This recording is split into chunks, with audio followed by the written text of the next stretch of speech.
Friends, नमस्ते प्रणाम। मैं संतोष सर आज आप सभी को इंग्लिश ग्रामर का एक चैप्टर पढ़ाने जा रहा हूँ। कैश होता क्या है, कितने होते हैं, उनका रूप क्या होता है, उसके मैं बारे में आज आप सभी को बताने जा रहा हूँ। तो आप लोग ध्यान से देखेंगे और पढ़ेंगे। कह रहे कैश के मुख्य 3 भेद होते हैं। कितने होते हैं बेटा? कैश के मुख्य 3 भेद होते हैं। कैश, ठीक है। कह रहा है कि पहला नॉमिनेटिव केस, ठीक है ना, दूसरा ऑब्जेक्टिव केस और दूसरा पोसेसिव केस। कौन कौन? पहला होता है नॉमिनेटिव केस, दूसरा ऑब्जेक्टिव केस और दूसरा पोसेसिव केस, ठीक है। केस कितने होते हैं? तो 3 होते हैं। कितने होते हैं बेटा? 3 होते हैं। पहला नॉमिनेटिव केस, दूसरा ऑब्जेक्टिव केस और तीसरा पोसेसिव केस। केस 3 होते हैं। तो नॉमिनेटिव केस होता क्या है, पहले मैं आप लोगों को हिंदी में बता दे रहा हूँ, उसके बाद उसका इंग्लिश बता दूंगा, क्योंकि हिंदी इंग्लिश दोनों जानना जरूरी है। मैं आप लोगों को इंग्लिश से बता दूं तो कह रहा है कि हिंदी है सर समझ में नहीं आ रहा है, हिंदी बता दूं सर इंग्लिश से समझ में नहीं आ रहा है, तो हिंदी इंग्लिश मैं दोनों बता दे रहा हूँ, ठीक है बेटा। कह रहा है कि जब कोई नाउन मतलब क्या? संज्ञा, ठीक है। नाउन मीन्स संज्ञा या प्रोनाउन किसी क्रिया के कर्ता के रूप में प्रयुक्त रखता है। किसके रूप में? क्रिया के रूप में, कर्ता के रूप में प्रयुक्त, मतलब क्रिया के कर्ता के रूप में प्रयुक्त होता है, तब वह नाउन प्रोनाउन नॉमिनेटिव केस में होना समझा जाता है। यहाँ ध्यान देंगे, बहुत जानना है, जरूरी है बेटा। कब होता है?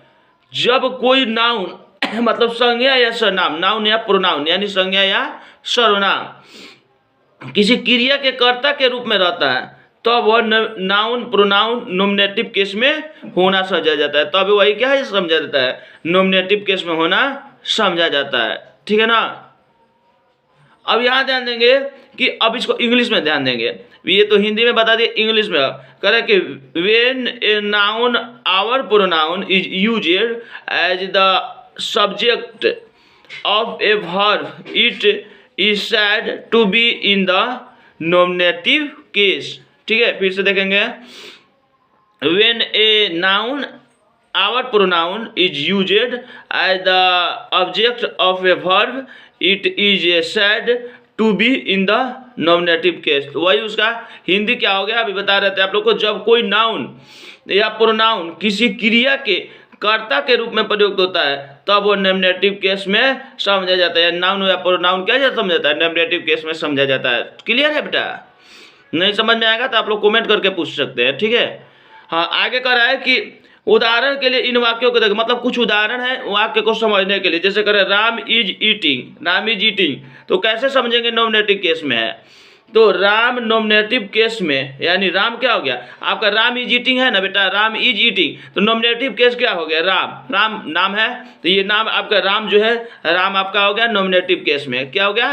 राम जो हो गया नॉमिनेटिव केस में।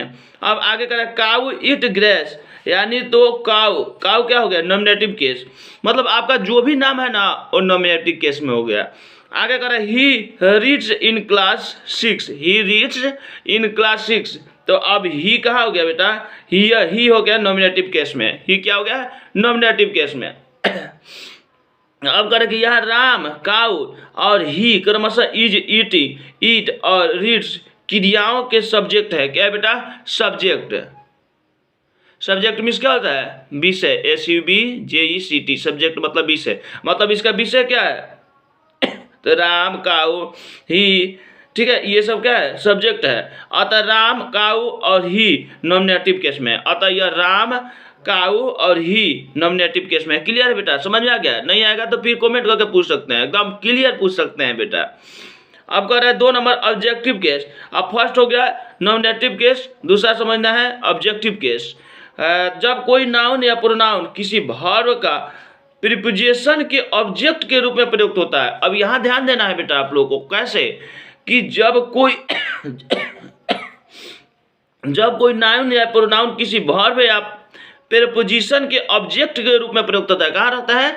ऑब्जेक्ट के रूप में प्रयुक्त रहता है, ठीक है ना, तब वह नाउन, ठीक है, प्रोनाउन ऑब्जेक्टिव केस में होना समझा जाता है। कैसे समझा जाएगा? देखिए ध्यान दीजिए, जब कोई नाउन या प्रोनाउन किसी वर्ब का प्रीपोजिशन के ऑब्जेक्ट के रूप में प्रयुक्त रहता है। कहाँ रहता है? ऑब्जेक्ट के रूप में प्रयोग होता है तब वह नाउन प्रोनाउन ऑब्जेक्ट केस में होना समझा जाता है। अब करेंगे वे, इसका इंग्लिश हो जाए व्हेन ए नाउन और pronoun is used as the object of a verb or preposition is said to be in the object case। ठीक है, अब इसको भी उदाहरण के लिए समझेंगे। he eats rice, तो इसका राइस क्या हो गया, राइस हो गया ऑब्जेक्ट केस, राइस हो गया ऑब्जेक्ट केस। उसके बाद शी लव्स मी, तो मी क्या हो जाए ऑब्जेक्ट केस में। I am going to him, I am going to him, तो यहाँ क्या हो गया हिम हो गया ऑब्जेक्ट केस में। कैसे हो गया, यहाँ भी ध्यान देना है कि कैसे हो गया। ठीक है, उदाहरण के लिए इन वाक्यों को देखेंगे। ही इट्स राइस, तो यहाँ जो राइस है ऑब्जेक्ट केस में है। ठीक है, चावल जो है ऑब्जेक्ट केस में है। ठीक है, शी लव्स मी, तो यहाँ मी हो गया ऑब्जेक्ट केस में। I am going to him, तो हिम क्या हो गया ऑब्जेक्ट केस में। तो यहाँ राइस मी और हिम क्रमशः वर्ब, वर्ब जो है वर्ब इट, वर्ब जो है वर्ब इट्स, वर्ब लव्स और प्रीपोजिशन टू में के ऑब्जेक्ट के रूप में प्रयुक्त होता है। कहाँ प्रयुक्त होता है, ऑब्जेक्ट के रूप में प्रयुक्त होता है।